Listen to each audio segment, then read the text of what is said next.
Bonjour à tous, je fais cette vidéo pour vous présenter un appareil assez intéressant du point de vue autonomiste puisque cet appareil permet d'avoir de la connexion depuis à peu près n'importe où. Il utilise le réseau mobile 4G et le convertit en Wi-Fi pour vos différents appareils. J'aurais pu choisir beaucoup d'autres modèles mais celui-ci me convenait le mieux. Ce n'est sûrement pas le meilleur sur le marché car il a déjà quelques années maintenant, mais pour ceux que ça intéresse, vous pouvez trouver le même modèle pour un prix qui varie entre 40 à 60 euros, suivant les sites. J'ai personnellement acheté celui-ci en reconditionné pour un prix de 40 euros. Je vous invite à regarder la vidéo du youtubeur Vivre sans argent qui utilise, ou du moins utilisait ce modèle et dont la vidéo sera bien plus complète que la mienne. Celui-ci, le Huawei E5573S, possède deux ports TS9 femelles, permettent d'y brancher une antenne pour amplifier le signal, ce qui n'est pas de refus lorsque l'on habite au fond de la campagne. Ce modèle peut être utilisé jusqu'à 6 heures sans être rechargé et possède une batterie démontable de 1500 mAh. Pour ceux que ça intéresse, je mettrai un lien dans la description contenant la fiche technique complète de ce routeur. De plus, là où une box Wi-Fi va coûter 30 euros par mois minimum, le routeur 4G va lui coûter le prix que vous désirez mettre dans le forfait téléphonique de votre choix. Pour ma part, il s'agit de SFR et le forfait me coûte 10 euros par mois pour 80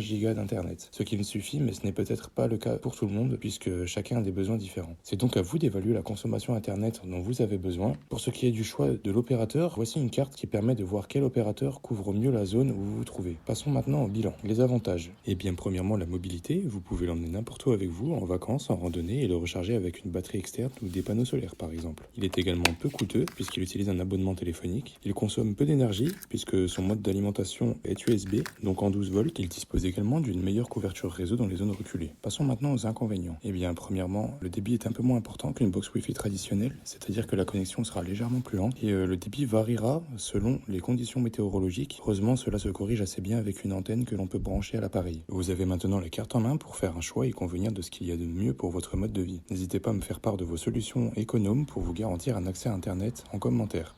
À bientôt.